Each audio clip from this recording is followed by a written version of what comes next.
So after our ganitong video, chainsaw, 1,000 pesos. So meron tayong bad news today. Pero ganun talaga buhay. Meron ako isang pina-follow na isang YouTuber na nag-inspire din sa akin. Alam mo kung bakit? Kasi alam mo yun, karamihan ng mga ngayon, yung mga sa social media ngayon, puro papansin, puro clout chaser.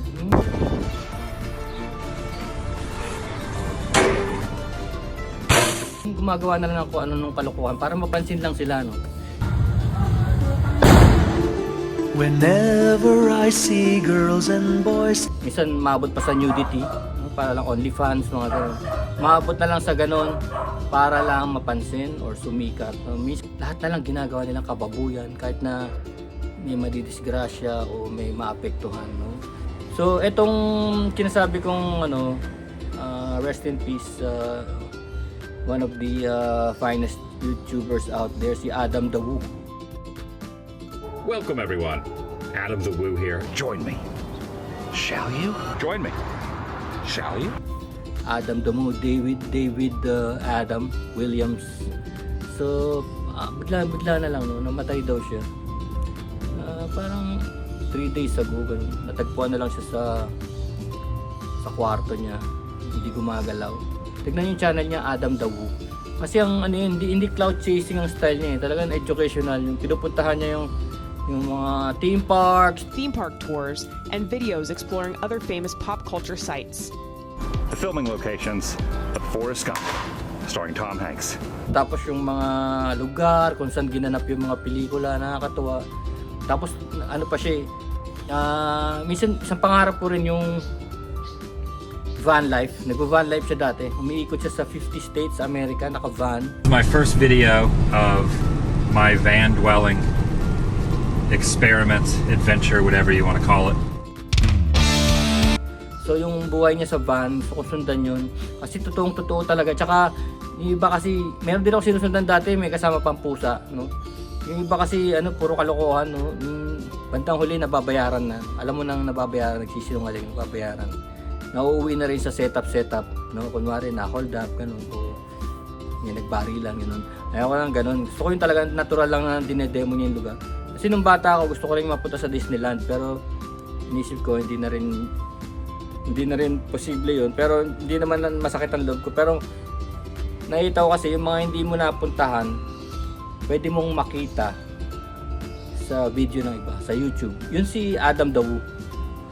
Bandang huli na inaano niya na yung mga Disney parks. So Content with the past few days and all the things I've done. I'm out of here. It's been fun. It's been a fun trip. yun, natutuwa ako kasi nakikita ko na, no? So okay sa akin yun. Hindi ako nangangarap magpunta na roon. Nakita ko na eh. Actually, pag dinala mo ako doon, parehas na lang ng feeling eh. Sabi ko, nasa channel na to ni Adam the Woo eh. So, parang parehas na lang sa akin, no? So yun ang ginagawa niya, dinedemo niya yung mga nangyayari sa mga lugar na hindi mo talaga mapupuntahan na. Let's say, shooting film na ganyan, na Forrest Gump o Rocky, no? Hindi mo naman pupuntahan yun eh. Kahit na sabihin mong may pera ka, no? Pero andyan na eh, pinuntahan na niya eh. So yun si Adam the Woo. Kaya lang bigla siyang nawala. Kaya ganun talaga ang buhay, no? Papaisip ka. Marami siyang in-inspire din. Adam the Woo. Tapos naging The Daily Woo. Yung Adam the Woo niya yung una, tapos yung susunod The Daily Woo, naging dalawang channel niya. Which is naging daily vlog na. Tapos parang inabandon niya na yung buhay sa van, no? Napunta siya sa mga hotels na katabi ng parks ng Disney, especially Disney Park. Tapos naging friend niya si Carpetbagger. My best friend, my mentor, and my personal hero, Adam the Woo, has died. Tsaka si Justin. The other brothers just come from God, come from the universe. Justin yun, naging sila na magkakasama, no? Nakakatuwa yung mga pinupuntahan nila. Tsaka kailangan kasi yung mga magiging kaibigan mo parang vlogger din. Para naintindihan nila kung bakit kayo constantly stopping and constantly shooting, no? Kasi Minsan may mga kasama ako sa mga trips na ganyan, hindi vloggers. Ay nako, walang mangyari kundi dalian mo. So, hanggang sa huli, naging mag-isa na lang ako kaysa hindi ka maintindihan yung mga kasama mo. Kasi minsan matagal ka talaga eh. Hindi naman pwedeng sabihin, oh, I'm here, gano'n. 5 minutes, 10 minutes, hindi Sometimes, inaantay namin yung sunset, ganun. Golden hour, inaantay namin yung sunrise. Ito naman mga to, atat na atat. Alis na tayo, doon na tayo, swimming na tayo sa dagat, ganun. So, ang hirap, lalo na yung, ewan ko. Kaya nauwi na rin lang ako, bumalik na rin lang ako sa mag-isa, kagaya ni Adam the Woo. So yun, hindi natin alam, ino-autopsy pa yung katawan ni Master Adam the Woo. Pero yun, na-inspire ako nun. Tignan niyo yung channel niya.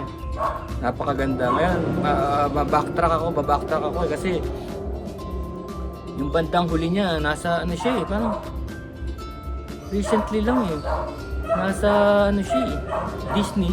Doon siya nagpaalam Sabi niya, it's been fun. No? Kasi galing siya raw sa Europe trip. Tuwan-tuwa raw siya sa mga nangyari sa Europe. Pagbalik niya, balik Disneyland. So, Paris Disneyland. Yun yung last video niya. And then pagbalik niya sa US, ayun na. So yun lang. That's life, no?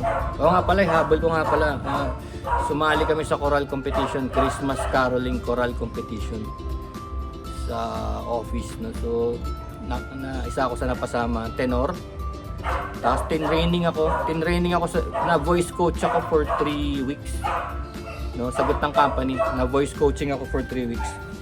So parang nakita ko nagbago na rin yung style ko ng singing dahil sa voice coaching. Tapos nanalo kami sa competition na yun, which is just 3 days ago. 3 days ago. Kaya wala akong video nun kasi bawal, di ba? Baka masilip ng competition.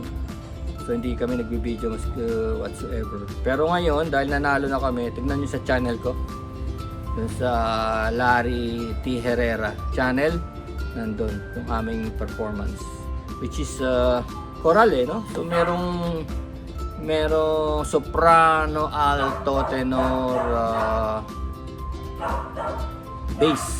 Yun, soprano, tenor, alto, bass. 4 na boses. So yun lang muna.